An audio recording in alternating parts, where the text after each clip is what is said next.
ನಮಸ್ಕಾರ ವೀಕ್ಷಕರೇ, PR ಕನ್ನಡ ಮಾಧ್ಯಮಕ್ಕೆ ನಿಮಗೆಲ್ಲ ಸ್ವಾಗತ ಸುಸ್ವಾಗತ. ಕಡಲ ತೀರದಲ್ಲಿ ನೀವು ವ್ಯರ್ಥವಾಗಿ ಆನಂದಿಸಿದ ಸಮಯ ವ್ಯರ್ಥವಾಗುವುದಿಲ್ಲ. ಸಮುದ್ರದ ಅಲೆಗಳು ಶಾಂತಿಯನ್ನು, ತೀರದ ಮರಳು ನೆನಪುಗಳನ್ನು ತರುತ್ತವೆ. ನಮ್ಮ ಜೀವನವು ಕಡಲ ತೀರದ ಮೇಲೆ ನಡೆದಾಡುವಂತಿದೆ. ನಾವು ಹೋಗಬಹುದಾದಷ್ಟು ಸಮುದ್ರದ ಅಂಚಿನಲ್ಲಿದೆ. ವೀಕ್ಷಕರೇ, ವೆಲ್ಕಮ್ ಟು ಅಂಡಮಾನ್ ಮತ್ತು ನಿಕೋಬಾರ್ ದ್ವೀಪಗಳು. ಬಂಗಾಳ ಕೊಲ್ಲಿಯಲ್ಲಿ ಇರ್ತಕ್ಕಂತಹ ಈ ಒಂದು ಕಡಲ ತೀರದ ಮಡಿಲು ಮತ್ತು ಈ ಒಂದು ಅದ್ಭುತವಾದ ನೀಲಿ ನೀರಿನ ಅಲೆಗಳೊಂದಿಗಿನ ಆಟದಲ್ಲಿ ಇಂದಿನ ಈ ವಿಡಿಯೋದಲ್ಲಿ ನಾನು ಅಂಡಮಾನ್ನ ನೀಲಿ ಸಮುದ್ರಗಳಲ್ಲಿ ಸ್ಕೂಬಾ ಡೈವಿಂಗ್ ಮಾಡಲು ಬಂದಿದ್ದೇನೆ. ಬನ್ನಿ ವೀಕ್ಷಕರೇ, ಸಮುದ್ರದ ಮೇಲ್ಮೈಯನ್ನು ನೋಡಿ ಆನಂದಿಸುವುದರಲ್ಲಿ ಯಾವುದೇ ತಪ್ಪಿಲ್ಲ. ಆದರೆ ಒಮ್ಮೆಲೆ ನಾವು ಈ ಒಂದು ಸ್ಕೂಬಾ ಡೈವಿಂಗ್ನ ಮುಖಾಂತರವಾಗಿ ಸಮುದ್ರದ ಆಳಕ್ಕಿಳಿದಾಗ ನಮಗಾಗುವಂತಹ ಅನುಭವ ಹಾಗೂ ಸಮುದ್ರದ ಸಂಪೂರ್ಣ ಅರ್ಥ ಬದಲಾಗ್ಬಿಡುತ್ತೆ. ಎಲ್ಲ ಸಮುದ್ರದ ಮೇಲ್ಮೈನಲ್ಲಿ ನೋಡಿ ಖುಷಿ ಪಡೋರು ಹೇಗೆ ಅಂದರೆ, ಸರ್ಕಸ್ಗೆ ಹೋಗಿ ಟೆಂಟಿನ ಹೊರಭಾಗದಲ್ಲಿ ನಾವು ದಿಟ್ಟಿಸಿ ನೋಡ್ತಾ ಇರೋ ರೀತಿ ಇರುತ್ತೆ. ಹೀಗೆ ಬೆಳಗಿನ ಜಾವ ನಾನು ಹೊರಟೆ. ಅಲ್ಲಿ ಸ್ಥಳೀಯ ಸ್ಕೂಬಾ ಡೈವಿಂಗ್ ಸಂಸ್ಥೆಯನ್ನು ಸಂಪರ್ಕ ಮಾಡಿ ಇತರೆ ಪ್ರಯಾಣಿಕರು ಯಾರು ಬಂದಿದ್ರು ಅವರ ಜೊತೆ ನನ್ನನ್ನು ಕೂಡ ಆ ಗುಂಪಿನಲ್ಲಿ ಸೇರಿಸಿ ಈ ಸ್ಪೀಡ್ ಬೋಟ್ನ ಮುಖಾಂತರ ಸ್ಕೂಬಾ ಡೈವಿಂಗನ್ನು ಮಾಡಲು ಕರೆದೊಯ್ತಾರೆ. ಅಲ್ಲಿಗೆ ತಲುಪಿದಂತೆ ನನಗೆ ಸ್ಕೂಬಾ ಎಕ್ವಿಪ್ಮೆಂಟ್ಸನ್ನು ಕೊಡ್ತಾರೆ. ಆ ಎಕ್ವಿಪ್ಮೆಂಟ್ಸನ್ನು ಅಂದರೆ ಸ್ಕೂಬಾ ಟ್ಯಾಂಕು, ಆಮೇಲೆ ಒಂದು ಡೈವಿಂಗ್ ಜಾಕೆಟ್ಸು, ಇದೆಲ್ಲ. ಸೊ ಇದನ್ನೆಲ್ಲ ನಾವು ಹಾಕ್ಕೊಂಡು ನೇರವಾಗಿ ಒಂದು ಶಾಲೋ ವಾಟರ್, ಅಂದರೆ ತುಂಬ ಆಳ ಇರುವುದಿಲ್ಲ, ಅಲ್ಲೇ ಕರ್ಕೊಂಡೋಗಿ ನಮಗೆ ಈ ಥರ ಪ್ರಾಕ್ಟೀಸನ್ನು ಮಾಡಿಸ್ತಾರೆ. ಸೊ ಯಾಕೆಂದರೆ ಯಾರಿಗೂ ಮೊದಲನೇ ಸರ್ತಿ ಇದ್ದರೆ ಅಥವಾ ಅನುಭವ ಇಲ್ಲ ಸ್ಕೂಬಾ ಡೈವಿಂಗ್ನಲ್ಲಿ ಅಂತಂದರೆ ಈ ಥರ ಪ್ರಾಕ್ಟೀಸ್ ಮಾಡಿಸಿ ಆಮೇಲೆ ಡೈವಿಂಗ್ ಕರ್ಕೊಂಡು ಹೋಗ್ತಾರೆ.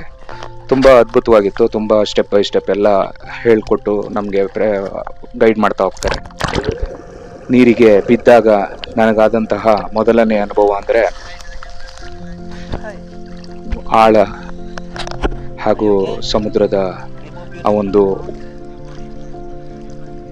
ಒಡಲಿನ ಒಳಗೆ ಇರ್ತಕ್ಕಂತಹ ರಭಸ, ಹಾಗೆ ಸಮುದ್ರದ ಆಳಕ್ಕೆ ಇಳಿತಾ ಹೋಗ್ತಂತೆ ನನಗಾದಂಥ ಅನುಭವ ಏನು ಅಂದರೆ, ನನ್ನೊಳಗಿನ ರಾಕ್ಷಸರು ನನ್ನನ್ನು ಮುಳುಗಿಸಲು ಪ್ರಯತ್ನಿಸಿದರು, ಆದರೆ ನಾನು ನೀರಿನ ಅಡಿಯಲ್ಲಿ ಉಸಿರಾಡಬಲ್ಲೆ ಎಂಬ ಅರಿವು ಅವರಿಗಿರಲಿಲ್ಲ ಅಂತ ಅನ್ನಿಸ್ತಾ ಇತ್ತು. ನೋಡಿ, ಒಂದು ಸುಂದರವಾದ ಮನಮೋಹಕವಾದ ದೃಶ್ಯ. ಸಾವಿರಾರು ಮೀನಿನ ರಾಶಿಗಳು, ಮೀನಿನ ಜಾತಿಗಳು. ಸೊ ಅದ್ಭುತವಾದಂಥ ಒಂದು ನೋಟ. ನಮ್ಮ ಜೊತೆಯಲ್ಲಿ ಮೊದಲಿನಿಂದ ಕೊನೆಯವರೆಗೂ ಕೂಡ ಸ್ಕೂಬಾ ಇನ್ಸ್ಟ್ರಕ್ಟರ್ಸ್ ಇದ್ದರು. ನಾನು ಹಂಗೂ ಪ್ರಯತ್ನ ಪಟ್ಟೆ, ಅವ್ರನ್ನ ಕೇಳಿದೆ ನಾವು ಇಂಡಿವಿಜುವಲ್ ಆಗಿ ಟ್ರೈ ಮಾಡ್ಬೋದು ಅಂತ. ಆದರೆ ಆವತ್ತಿನ ದಿನ ಮಳೆ ತುಂಬ ಜಾಸ್ತಿ ಇದ್ದಿದ್ದರಿಂದ, ನಾನು ಹೋಗಿದ್ದು ಜೂನ್ ತಿಂಗಳಲ್ಲಿ ಹೋದ ವರ್ಷ.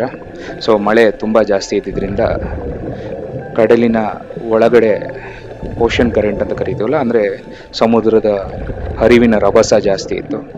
ಸೊ ಅದರಿಂದ ಅವರು ಇಟ್ ಈಸ್ ನಾಟ್ ಸೇಫ್, ಅದು ನಮಗೆ ಸುರಕ್ಷತೆ ಅಲ್ಲ ಅಂತ ಹೇಳಿ ಸೊ ಕೊನೆವರೆಗೂ ನನ್ನ ಜೊತೆಯಲ್ಲೇ ಗೈಡ್ ಮಾಡ್ತಾ ಬಂದರು. ಸೊ ತುಂಬ ಅದ್ಭುತವಾದ ಒಂದು ಅನುಭವ ಸಮುದ್ರದ ಒಳಗಡೆ.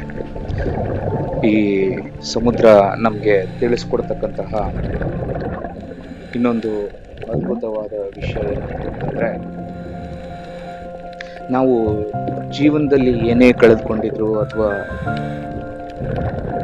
ಏನೇ ನಮಗೆ ಸಮಸ್ಯೆ ಇದ್ದರೂ ಒಮ್ಮೆಲೆ ಈ ಸಮುದ್ರದ ಒಳಗೆ ಹೋದಾಗ ನಮಗಾಗುವಂಥ ಅನುಭವ ಏನಾಗುತ್ತೆ ಅಂದರೆ, ನಾವೇನು ಕಳ್ಕೊಂಡೇ ಇಲ್ಲ, ಎಲ್ಲ ನಮ್ಮ ಜೊತೆಯಲ್ಲೇ ಇದೆ. ನಾವು ಅದನ್ನು ಎಫರ್ಟ್ ಹಾಕಿ ನಮ್ಮ ಒಂದು ಕಾನ್ಫಿಡೆನ್ಸ್ನಿಂದ ಲೈಫ್ನ ಮುಂದೆ ತೊಗೊಂಡೋಗ್ಬೇಕು ಅಂತಕ್ಕಂಥದ್ದೇ ಈ ಸಮುದ್ರ ನಮಗೆ ಹೇಳ್ಕೊಡ್ತಕ್ಕಂಥದ್ದು. ಸೊ ಸಾವಿರಾರು ಜಲರಾಶಿಗಳನ್ನು ನೋಡಿದಂತಹ ನಾನು ತುಂಬ ಎಂಜಾಯ್ ಮಾಡಿದೆ ಈ ಒಂದು ಸ್ಕೂಬಾ ಡೈವನ್ನು.